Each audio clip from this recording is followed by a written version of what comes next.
So we'll talk about the sad news that John Prescott, the former Labour Deputy Prime Minister, has died at the age of 86. His family shared. He died peacefully yesterday to the sound of his beloved jazz music at his care home, where he'd been living with Alzheimer's. They also shared this message for a beloved husband, father and grandfather, as they put it. The message said, John spent his life trying to improve the lives of others, fighting for social justice and protecting the environment, doing so from his time as a waiter on the cruise liners to becoming Britain's longest-serving Deputy Prime Minister. Prescott had spent 40 years as MP for Kingston upon Hull East and had been made Deputy Prime Minister under Tony Blair in 1997. And Mr. Blair himself shared this tribute. I'm feeling devastated, actually, I mean, we knew it was coming because he'd been very ill. There was no one quite like him in British politics.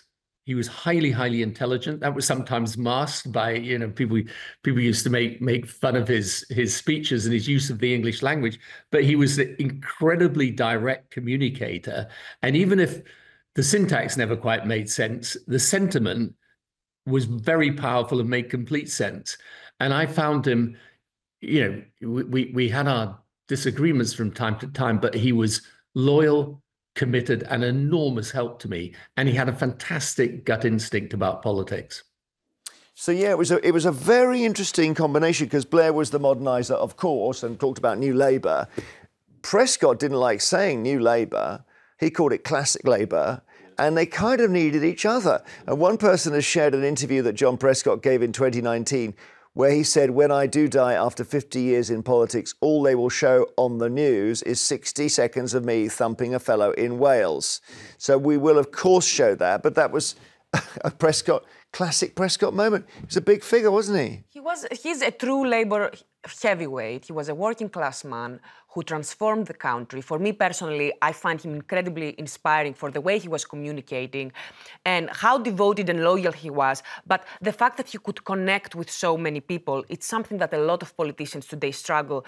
And I know that there will be a lot of new Labour MPs in Parliament today who will be looking up to him as a figure and will be feeling very, very inspired by what he achieved and how advanced he was on so many policy issues, including climate change. Well, he was able to. I mean, Mike, he won't have been instinctively pro-Blair because he was old Labour in a way. Absolutely. But he thought about it and he said, OK, we'll do this slogan, traditional values in a modern setting. Yeah. He completely went with, and he was very loyal to Blair, wasn't he? Don't you remember one of the party conferences? He had to get up on the stage and start banging the lectern. Well, actually, do you know what? It's good you mentioned that. Right. This is before Blair. This is when Smith was leader. Yeah. I'm hoping director Dan's got this clip. It's a big moment for Prescott where he had to almost slightly bash the unions on this really complicated issue of Labour's democracy. And have a look.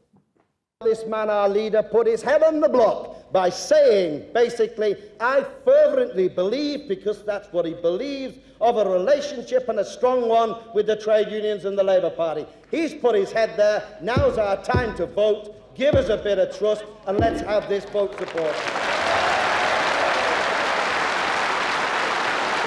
A kind of electrifying speech, and what he was doing there was saying we're going to move to one member, one vote. It was a move to reduce the trade unions' power, but he was saying it's not a betrayal of the unions. Absolutely, and get rid of the nationalisation clause. Do you not remember that? Yes. Well, no, that was Blair. That was later. Yes, but what I'm saying is it all led to that. Yes. And you're absolutely right. But look, enormous respect for this man because, like Angela Rayner, he had a vision about politics and he went from being nothing right to the top of the tree, Deputy Prime Minister. When he first got into the Commons, because he was ship steward, all the pompous Tory MPs on the bench used to chant, another gin and tonic here, Varney. Well, it was Nicholas Soames, the Tory MP, who used to shout, bring me another gin and tonic. And Prescott would shout back, you've had enough already. Exactly. Absolutely. But, I mean, he was terrific. And I remember seeing him on one TV show when they said, have you converted now to New Labour? And he said, well, I don't keep the coal in the bath anymore, to illustrate that he's moving forward and all that. We're going to have to see the moment. This is a famous thing. I think it was a 2001 election. Blair was being given his daily briefing and they say, right, we've got the policy on pensions, we've got this, we've got that, and John Prescott's hit someone. And Blair says, what? Here we go.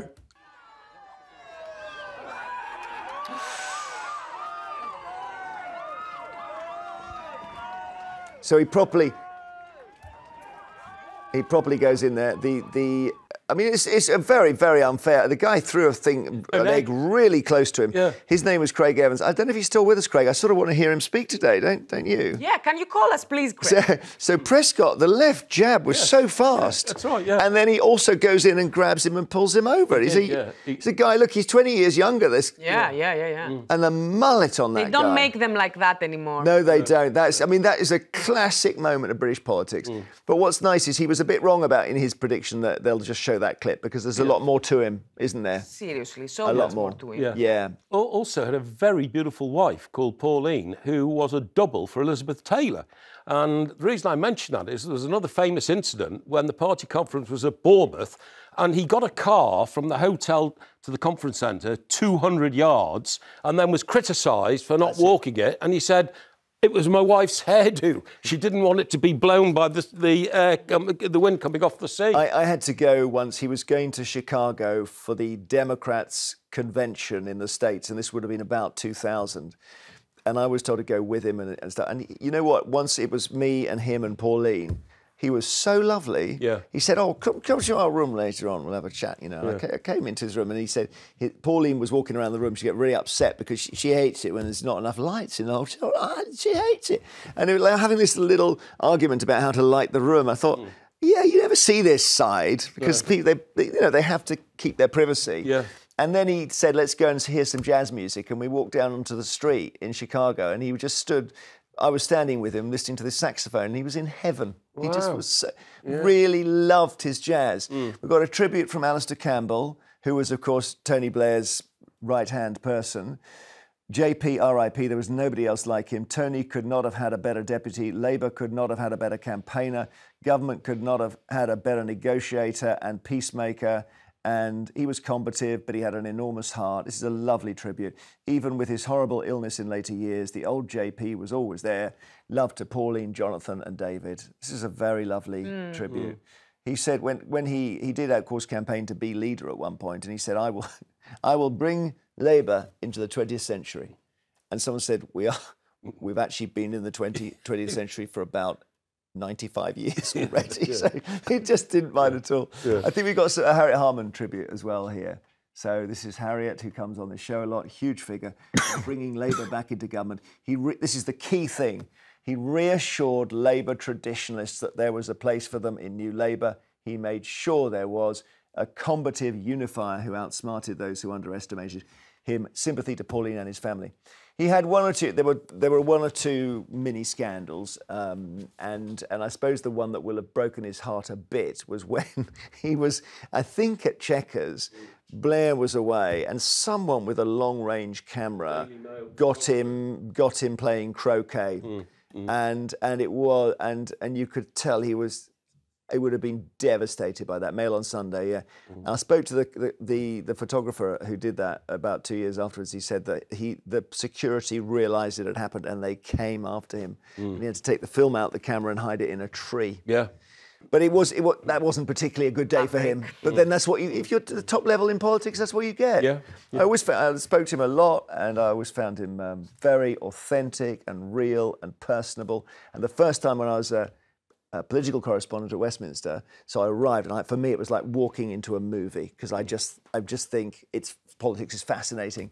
And it was 1993, and look, I was nobody, and he walks in. "Hello, Jeremy, how are you?" I thought, "Oh my God, John Prescott just said hello."